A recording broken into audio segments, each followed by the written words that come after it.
কোনো মা যদি একবার দীর্ঘশ্বাস ফেলে, সন্তান তুই আমারে কি করলি, একবার বাপ যদি এটা বলে ফেলে, খোদার কসম আল্লাহর আরশ গিয়া ধাক্কা লাগবে। আর আল্লাহ বলছে, নবী বলছে, আল্লাহ সব পাপের শাস্তি সহ্য করতে পারে।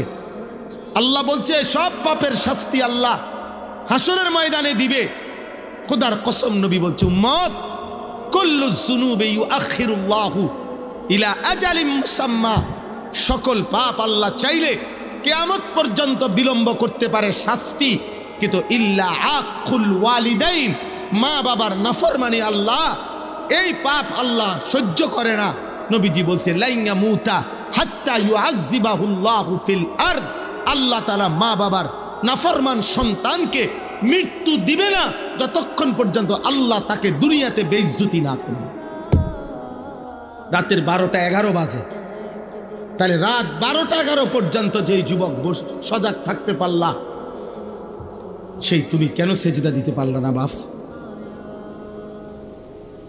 বলো না আব্বা, কেমনে ঘুমাইবা এখন? সারাদিন মোবাইলে হয়তো নারী দেখছো, ছবি দেখছো, অশ্লীল দৃশ্য দেখছো। সারাদিনে যারা পেশাব করে হয়তো পানি নাও নাই, টয়লেট পেপার ব্যবহার করো না, শরীরও নাপাক, আর এই অশ্লীল নারীর ছবি দেখলে হারাম বীর্যপাত হয়, এ কারণেও শরীর নাপাক। এক ওয়াক্ত নামাজও পড়ো নাই, এই অবস্থায় যে ঘুমাইলা, নাপাক দেহ, নাপাক শরীর, দিলটাও নাপাক, এই নাফরমান, এই ঘুম যদি আর না ভাঙে, এই রাত যদি আর ভোর না হয়, হ্যাঁ হবে বা? রাসূলুল্লাহ সাল্লাল্লাহু আলাইহি ওয়াসাল্লাম বলেছেন, লা ইয়াজনি জানি হিনা ইয়াজনি ওয়া হুয়া মুমিন, কোন ব্যভিচারী যখন জিনা করে সে মুমিন থাকে না। আর এই নারীর অস্থির ছবি দেখা, এ তো জিনা। নবীজি বলছে চোখের জিনা। নিজের হাতকে নিজের লজ্জাস্থানে নাপাক ব্যবহার করা, এ তো জিনা। নাকিহুল ইয়াদে মালউন, নবী সাল্লাল্লাহু আলাইহি সাল্লাম বলছেন, আমি স্পষ্ট বললাম তোমাদেরকে, নবীজি বলছে নিজের হাত যে নিজের লজ্জাস্থানে নাপাক ব্যবহার করে, হারাম বীর্যপাত করে, আল্লাহ রাসূল বলছে সে মালউন, অভিশপ্ত। মালউন, অভিশপ্ত। এমন অভিশপ্ত জিন্দেগি নিয়ে যুবক যদি ঘুম না ভাঙে, যদি রাত ভোর না হয়,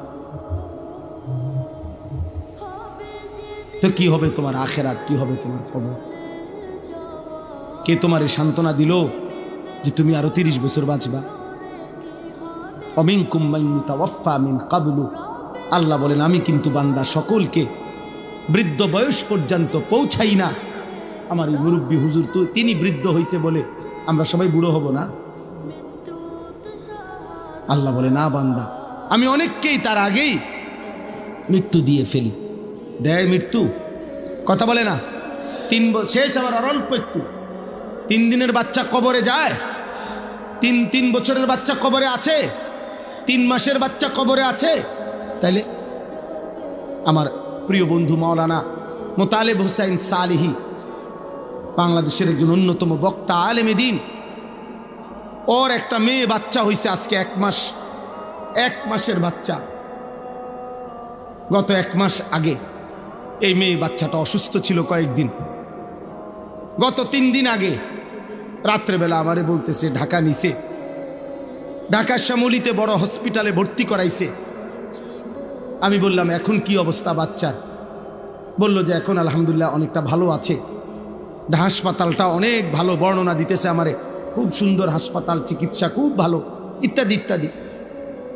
এই রাত্রে এটা বলল। পরের দিন রাত 12:30 বাজে আবার কল আসছে হের এই মোতালেব মৌলানার।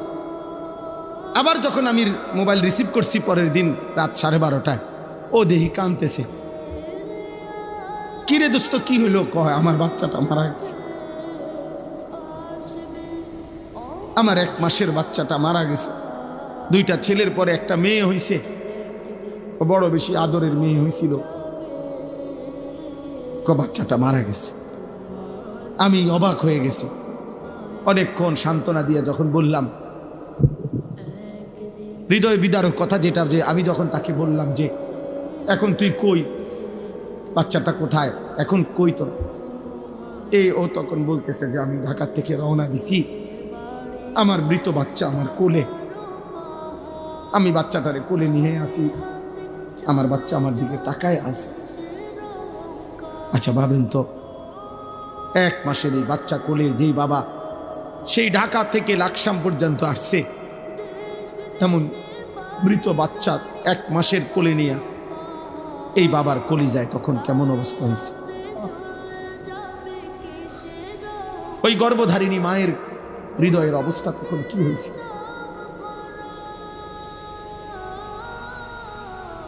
তাইলে বন্ধু আমার, দোস্ত আমার, সাথী আমার, এই মোবাইল নিয়ে তোমরা এমন শুরু করছো কেন? তোমরা কি করছো বাপ? এইভাবে নিজেকে ভুলে গেলা কেমনে? আর এই পৃথিবীর কোনো উপকার না করলা, নিজেরে এভাবে তিলে তিলে নষ্ট করে দিচ্ছ কেন? তোমার চরিত্রের অবস্থা কি তুমি জানো? তোমার দেহের অবস্থা কি? তোমার চেহারার হালাত কি? চুল রাখছো মুশরিকের মতো, শরীর নাপাক করে রাখো।